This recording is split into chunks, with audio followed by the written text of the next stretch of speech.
Welcome to the Maximum Edge Sports Wagering Show. My name is John Santucci. Call me Tooch. It's Monday night with Monday Night Football on tap. Here I got G-Dog with me. What's up? Good evening. Happy Monday. Hey, happy Monday to you as well. How did Sunday NFL action turn out for you? Sunday NFL was not 6-0 like the week before. But that's so, I mean, the NFL is one of the hardest games one of the hardest things to be consistent at. So, yeah. But I mean, I've been doing really well so far, like the last month and a half, but just recently, yesterday, 3-3. I gave out a 3-0 promo, went 1-2, couldn't even get anything. I mean, I had the Cowboys Falcons over. I mean, that was like 40 points at halftime. I don't know what the hell happened in that game. And then I had the Vikings Chargers over. That was at 47. And then we ended up with the Saints +3, and they covered luckily. But then the other games I had given out, those were split as well. So, and then just couldn't get anything right yesterday. A couple were pretty close, but it's just one of those days where it was like, I mean, 3-4 is not horrible. It's not great because I didn't win, but it's like I didn't lose my butt either. It's like I, juiced out with one unit or whatever. So we'll get them back again. Should have some damn bookies, some blowouts, man. If the Panthers blowing out the Cardinals, then the Saints end up covering. It looked ugly for a while. And then the Buccaneers lose on the road to the football team. That one was again, okay, so remember we were talking the other day about line movement? Yep. You notice how it went from 7 to 9 before game time? Yep. That is the reason they do that. They cover grabbing those teasers. Yep. So that was another example of, I mean, didn't they beat them last year too?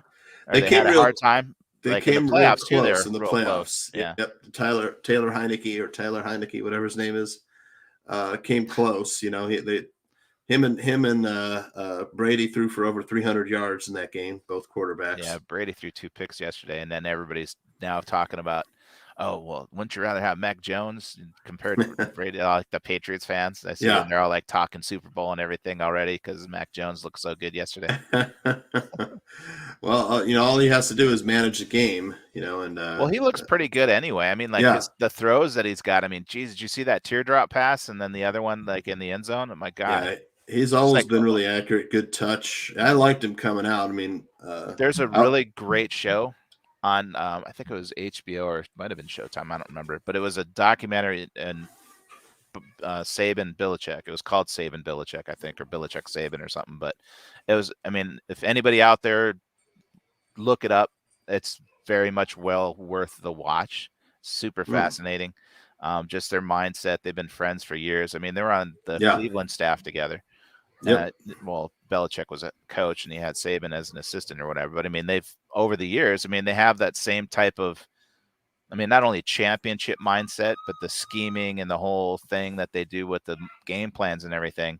And it's just the caliber of people, athletes that come out of Alabama is just insane. So it's almost like, hey, thanks, Nick. I'll take this guy. It's like, who else could you think of besides Mac Jones in the last 2-3 years that the Patriots could possibly have as a starting quarterback? I mean, he's perfect, He fell right into their laps. They didn't have to do much. It was the perfect guy for their system. With the Bears, would have been happy with Mac or Justin Fields. Both of them, I think. I think Fields is going to be a really good quarterback. Yeah. He will. He's already shown some good signs and stuff. But I mean, people don't understand like how hard the NFL is. Like you got like these Big Ten, SEC, like huge conferences, but it's still not the elite level talent. That's why when people say like, oh, could the, championship teams of Alabama beat the crappiest NFL team? Like, no. Right. No way. Right. It's like a high school team going against Alabama. I don't care who the best high school team in the country is. They're not going to beat, a college team like Alabama, but it's just the game is so much faster and all the adjustments and the reading and the zone. I mean, look at all the just as a fan watching, and you see all of the schemes and the covered defenses and the way they hide coverages and the way they hide blitzes, and that's got a lot of that's a lot of shit to take in, Yeah. And it's like you got to be on it too. That's like you have to be studying constantly and film constantly. That's why I love Tom Brady so much. It's just like not only is he like the ultimate competitor, but I mean it takes care of himself. Yep. And he's always watching film. Yep. He's always trying to be better. He's always trying to get to another level. His release has gotten faster too in his old age than when he was a younger player. But he's got, I mean, they have mechanics are better. Yeah, they don't have. I mean, Jesus, dude, like the rules have changed so much. I mean, he could probably play another 3-4 years if he wants to. Yeah. It's just like the protections for the quarterback. Plus, I mean, the Bucks have an awesome offensive line to protect him. He hardly ever gets touched. So and a couple of the mistakes, some of the interceptions and stuff he's thrown recently are not really typical, obviously. So bad game yesterday. Chalk it up. And two of his favorite receivers are out with Antonio Brown and Rob Gronkowski. Yeah. So I mean, he didn't have his guys. Godwin was banged up, and you still had Mike Evans and Cameron Brate. But Washington had a good defensive game plan against those guys. I saw Chase Young got nailed though. That sucks. I like that guy a lot. Yeah, great player. Speaking of NFL, we got the Rams at the 49ers tonight. Rams are a 3.5-point road favorite. Over under 50.5. It opened at 47. So people were on the over right away. Rams 7-2. 49ers sitting at 3-5 this season, not the year that Coach Shanahan was expecting. There are so many injuries on both teams. I don't want to go through them, but I mean, well, you got the biggest thing with the Rams, obviously, the signing of Odell Beckham Jr. this week. So he's got plugged into action right away because obviously the unfortunate timing of Robert Woods tearing the ACL on Friday in practice, right after they announced, then you got on the defensive side, you got Von Miller and Jalen Ramsey are rated as questionable, but I'm pretty sure they'll play. Yep. And then Matt Stafford. Got the ankle. And then it's funny on this injury report. It's like Robert Woods questionable. I'm like, nah, I'm pretty sure he's not going to play. He's out for the season. He's on injured reserve already. I'm pretty sure he's not going to be playing this one. Kittle should be back though for the 49ers. Yeah. And you never know. Odell Beckham Jr. might get, a little shot in the bum. Debo change of scenery. Debo Samuel's been struggling with a calf injury. He's questionable, but I'm sure he's going to play also. He's like their number one target. Right. Nice. If Jalen Ramsey plays, he's going to be on Debo Samuel, and they don't really have anybody else. Now, Brandon Ayuk had a good rookie season last year, but this year has not lived up to, he's in that sophomore slump. Yeah. So I'd like to get your thoughts on the side and total for this one. We'll look at some numbers after that.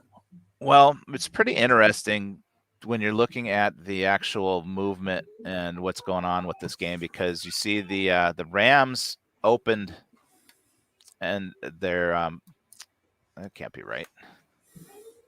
Looking at that. Now they opened as a 4-point favorite. Now it's down to 3.5.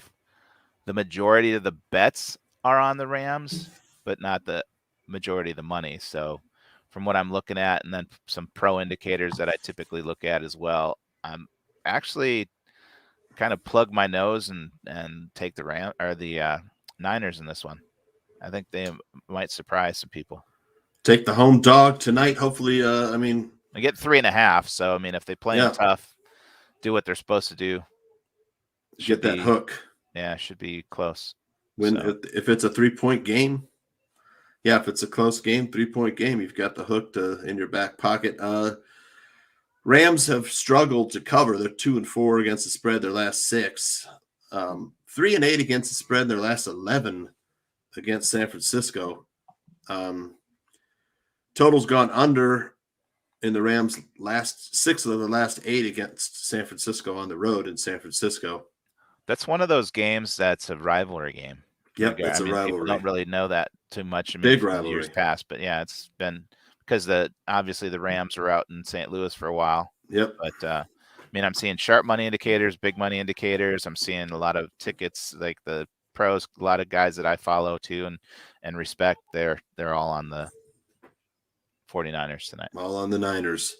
How about the total? It was the opening line was 47, which that's initially where they had the game pegged. Now it's been bet up to 50.5.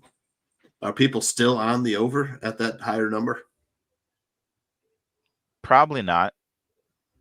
I mean, it's like a in between. I mean, you have 49 is kind of a key number. You can factor, multiple of 7. Yep. So it kind of falls into that gray area.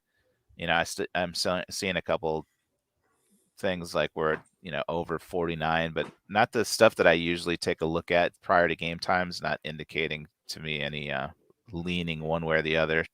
Looking at tickets and money, majority of the tickets and the money is on the over, currently at 50.5. So I'd be inclined to lean that way as well.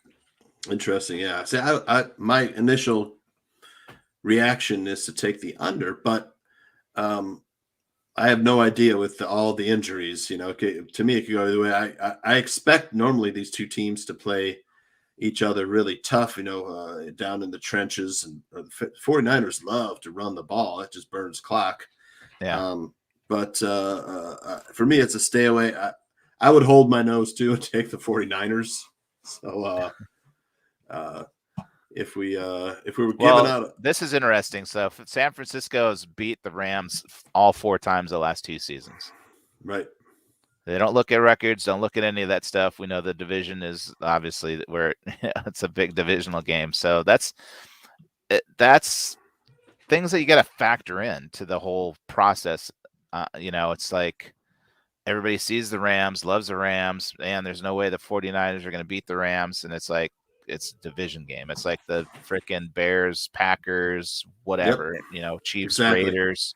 Chiefs Raiders was disappointing last night, and I was hoping it would have been the close, but they've had to deal with so much, so much stuff going on and off the field. You got Ruggs and you got the Gruden situation. You got it's crazy. I saw a meme the other day has actually made me crack up with it was like one of those works signs where it's like so many days without incidents. It's like for the Raiders have gone 4 days without any incidents. That's awesome. What do you say we give away a free play? A free play is going to be the 49ers plus 3.5. All right, here we go.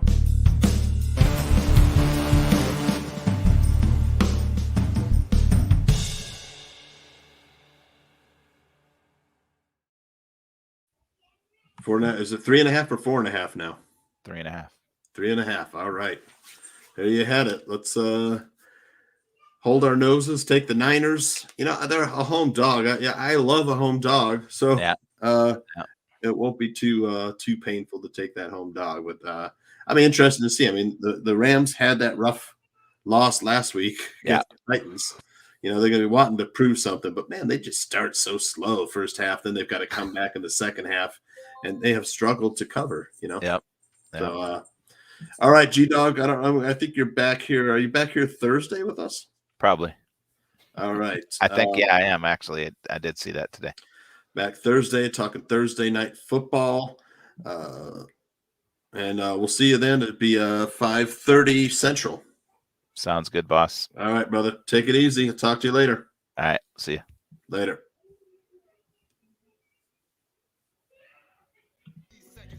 And I'm the team captain. He's the preview, and I'm the main attraction. Unstoppable, unconquerable, on top of the world, accomplishing the impossible.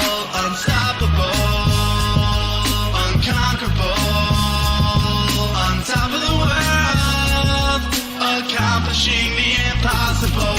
Invincible hustle, mighty desire to conspire, to transpire.